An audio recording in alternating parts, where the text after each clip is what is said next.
एक छोटा सा गांव था जिसका नाम था पूर्णापुर। गांव छोटा था लेकिन बहुत अमीर। हर घर के बाहर बड़ी बड़ी चमचमाती गाड़ियां खड़ी रहती थीं। इसी अमीरी के बीच गांव के किनारे एक छोटी सी झोपड़ी थी जिसमें राई स्टार नाम का एक लड़का रहता था। वह बहुत गरीब दिखता था। लोग समझते थे कि वह भीख मांगकर अपना पेट भरता है। राई स्टार रोज घर घर जाकर खाने के लिए थोड़ा भोजन या कुछ पैसे मांगता था, पर गांव वालों को उसकी असलियत का पता नहीं था। सच यह था कि राई स्टार का अपना एक बड़ा सा फैक्ट्री था जो गांव से दूर जंगल के अंदर छुपा हुआ था, पर उसने अपनी पहचान छुपा रखी थी क्योंकि वह असली अमीरी की कीमत जानना चाहता था। गांव में सबसे अमीर और सबसे घमंडी आदमी था पुष्पा।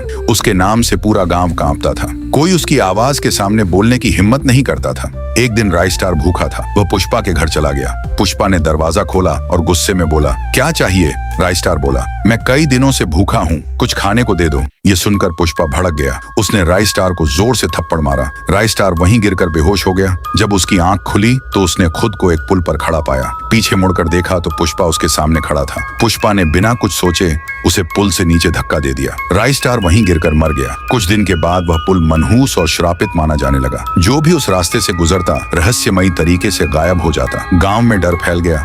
आखिर हो क्या रहा है? यही तो बाहर जाने का एकमात्र रास्ता है। एक दिन पुष्पा का बेटा तुंग उसी पुल से गुजर रहा था। अचानक पीछे से कदमों की आवाज आई। वह मुड़ा ही था कि उसका शरीर धुएं की तरह बिखर गया। उसकी मौत की खबर सुनकर पुष्पा तड़प उठा। वह पुल पर भागा और अपने बेटे की लाश देखकर बेहोश हो गया। शाम होने पर जब उसकी आंख खुली, उसने पीछे किसी के हंसने की आवाज सुनी। वह मुड़ा और सामने राई स्टार खड़ा था, वही लड़का जिसे उसने मारा था। राई स्टार की आंखों में अब इंसानियत नहीं बल्कि न्याय की आग थी। आज तुम्हारा आखिरी दिन है पुष्पा।